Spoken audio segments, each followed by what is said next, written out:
talk about addition. Remember, there are four aspects of math fact fluency. There is the accuracy piece and the automaticity, relative speed, but there are also flexibility and efficiency. So what does this look like with addition math facts?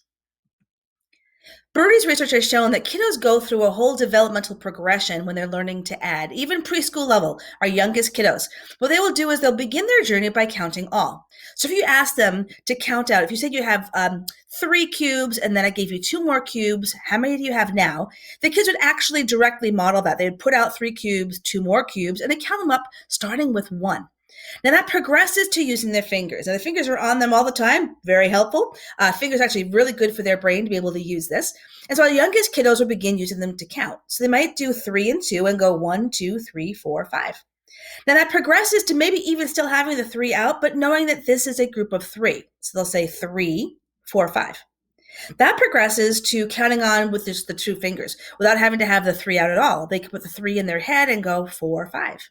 Now, within this journey, we also want kiddos to understand that they can count on with a larger number. The commutative property of addition allows us to change the order of the numbers. So if you were to ask your child 2 plus 6, some kiddos begin counting on from that first number. So they begin with a 2 and they count on 6. It's more efficient for us to begin with a larger number and count on the other one. So I could go 6, 7, 8. I still get to my 8. There's nothing wrong with beginning with the 2. It's just that it's more efficient and easier for my brain to begin with the 6. So we want kids to be able to count on, if they're still needing to count on, with a larger number. Now that progresses to mental counting on. So they'll actually put the 3 in their head and they'll go 4, 5. You can see them bouncing their heads a little bit. But it is hard to mentally count on, let's say, 7, 8, or a 9, because you're going to keep track of what those are. Now, the derived fact strategy, typically our kiddos count all, then they go to count on, and then we're saying, okay, learn them. Go to the end, master them. But the really important segment of this, which is derived strategies, which is the heart of the flexibility, which will lead them to become much more flexible thinkers, not just with their math facts, but with larger numbers and even decimals and fractions. So what does a derived fact look like? Well, if I ask kids 5 plus 6, most kids tell me it's an 11. When I ask them, well, how do you know? They'll say, well, I know 5 and 5 is 10, and 1 more is an 11. So great strategy using a fact that they know to figure out one that they don't know. But that very same child, when I ask them 6 plus 7, many of them count on their fingers. They don't realize they could double one number and adjust by 1 because they're not used to practicing that with those larger numbers. And the benchmark of 5 is so strong, the 5 and 5 making a 10. Most kids know that. But we want to spend some time then exploring these derived strategies of number relationships to build their automaticity and their flexibility. It will become faster and more accurate when they're getting away from the counting one by one. So we want to be aware of this progression of learning as the kiddos are going through and learning their facts. So here's a chart by Pam Harris of the development of mathematical reasoning for our kiddos K-12. Now they begin their journey in the counting strategies from birth up to when they enter formal school. And that counting and cardinality is the entire kindergarten year. The additive thinking, however, is the next stage, and that's what we're working on in grades 1 and 2, particularly for their fluency, to get them thinking about additive thinking and not just counting. The counting is that earlier reasoning phase.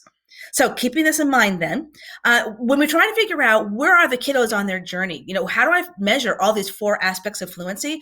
A lot of my consulting work is around math learning records because I believe they are the key to transforming everything. If we can explore basic facts with kiddos in these flexible ways, we'll set a foundation of their thinking that will last them their math journey. So this is Dr. Nikki Newton. She spent 10 years researching and developing for us an interview protocol to talk to your kids about their math thinking. So that's she and I standing there. And this is the book that she wrote called Math Learning Records in Action.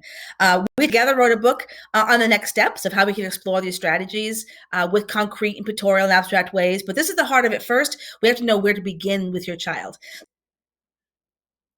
So when we're exploring addition with kiddos, we want to be able to use some visuals to help them see some number relationships. So for example, here's 6 plus 7. This is a picture of what's called a reckon rec, or also it's called a math rack, where we have these beads, and we're able to use color coding of the 5 to help us as well. So when I ask students how many are there and how do they know, there are some kids who will count them all. So I know they're in that counting phase of thinking. Some might count on, they'll start with the 6 and count on 7 more, or begin with the 7 and count on 6 more. So I know they're in that counting phase of thinking. The additive phase of thinking, the idea of breaking apart numbers and using facts that we know to figure figure out ones that we don't know efficiently? Well, some students would say to me, well, I can see that 2 5s is 10. So I know that those beads right there is 10. They didn't have to count them. And what they can see is that there's one more for the 6 and two more from the 7. So that's 3 more. So 6 and 7 must be 13. But see, other students might see it a different way. They might think of it in terms of, oh, I know 2 6s is 12. So one more, since 7's one more than 6, it must be a 13.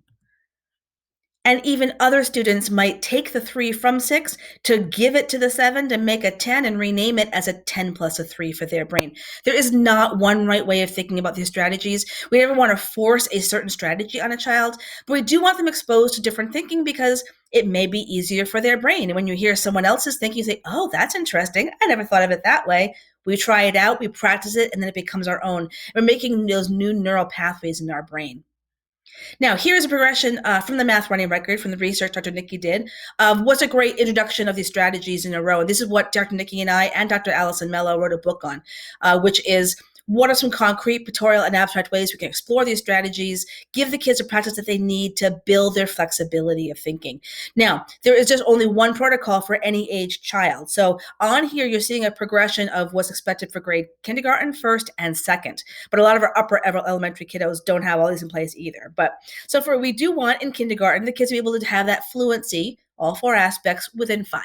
By the end of grade 1 to have within 10, and then by the end of grade 2 to have all the teen numbers, those within 20.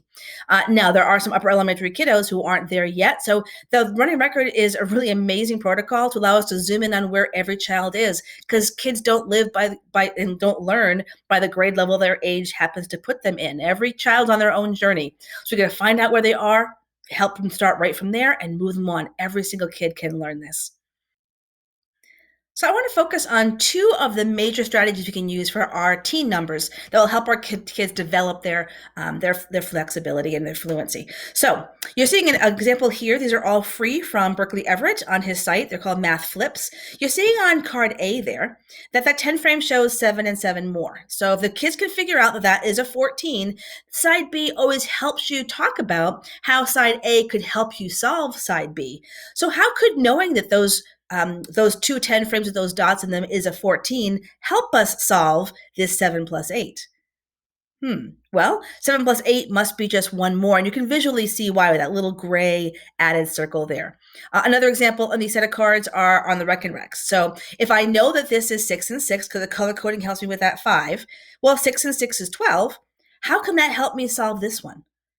Well, it's one less, right? It's adding 6 plus 5. So how could 6 plus 6 help me? Well, if I know 6 and 6 is 12, 6 and 5 must be one less than that, which is an 11, right? So those doubles could help kids. Some kiddos really like to use those doubles. So we're going to capitalize on what they know to what they don't know. Now, the biggest and most important strategy is this bridge 10, because this is what's going to get forwarded to larger numbers and decimals and fractions. Here's an example that I showed you with some cubes on what I call 10 frames. The structure of that 10 frame is really helpful for the kids. You're seeing 7 cubes and 4 more cubes. Well, what if I take those same cubes, I don't add any more, take any away, and I slide 3 of them over to fill that 10 frame? Well, I can then rename 7 plus 4 into a 10 plus 1. A lot easier for my brain. And that thinking can forward itself to the nearest 10, the nearest 100, nearest whole. So as another example here, here's a Rec and Rec again. This is a 20 road Rec and Rec. I love this because the color coding of the 10 changing. So you'll notice I have 8 right there. Now I know that's 8. I don't have to count them because I know 8 and 2 make a 10. And I can see those 2 beads there before the color coding. So that's 8. And I've got 5 more to go. But I can see with the color coding that of the 5, 2 of them are joining the 8 to make a 10. And there's 3 more. So I can rename an 8 plus 5 into a 10 plus 3. Much more efficient. It's going to get faster and accurate because they're not counting on one by one. So let's take a look at this problem here. I've seen kiddos as young as first grade being asked to add 2 2-digit numbers by using this column method, where they're going to add up the columns, the ones placed first and then the tens placed. But I want us to think a little bit about their thinking that they're doing this. So the first column, we typically have the kids add with the ones placed because it might be having some regrouping needed. So an 8 plus 7, but very often the kids are counting on their fingers for that. They don't quite yet have their flexibility built with the within 20 facts, and so they do count on their fingers. So they would get a 15, put the 1 to regroup it above the 4, and then have the 5 down below. Now, very often those kids do fall back on that counting strategies, and why? Well, if you were to ride your bike and you're about to get in an accident, it's possible that your body might pedal backwards. Why? Because your brain's going back to a place of comfort, a place where no, the bike will stop. Now, your adult bike will not, but your brain doesn't know that. Your brain remembers as a kid that when you pedal backwards, your bike stopped. So very often brains will do that. We go back to what's familiar in a moment of anxiety that we're not quite sure what we're doing. And so they fall back on their counting of their fingers. Now they go to the tens place and they add those numbers together and they get an 85. So they've added two-digit numbers together. Let's think back for a second to Pam Harris's developmental reasoning here. What did they just do in that process? They did single digit addition facts, and within that, they were counting. So even though they're doing multi digit, double digit addition, their reasoning is in the counting phase. We want to move them into additive thinking. So, for example, I want us to focus for a second on the idea of breaking apart a number to make an easier number. There are lots of strategies we could use for this, but I'm going to focus on one particular one, this bridge 10. Let's think about 98 plus 54. Break apart that 54 to give some of it to the 98. And 98 is just 2 away from 100, right? So I can rename 98 plus 54 into a 100 plus 52. And the answer is 152. I didn't have to do any regrouping in my brain to kind of keep track of those, right? And I'm thinking about my numbers with place value understanding. Let's use that same thinking here for 298 plus 156. 298 is just 2 away from 300. I can break apart that 2 from the 256 and rename this as 300 plus 154. So much easier for my brain. Now, I taught grade 5 for 13 years, and I know that I taught math in ways the concrete and with pictures. But what I was doing with my concrete and my pictures, most of my years of teaching, was to help them do the procedure of add numerators, keep denominators the same. It felt weird because it was a larger number in the numerator. Let's think about it in a different way. Let's go to the nearest whole. 4/5 in 1/5 away from a whole. If I could get that one more fifth, I could make a whole. Well, in that 3/5, I can break it apart into 1/5 and 2/5, because that 1/5 can join the 4/5 to make a one whole, and I got 2/5 left over. So it's a whole and 2/5. And I eliminated about 10 steps of procedures that I would have gone through. And I understand why, and I built my number sense with fractions as well. How about 8/10 and 5/10, right?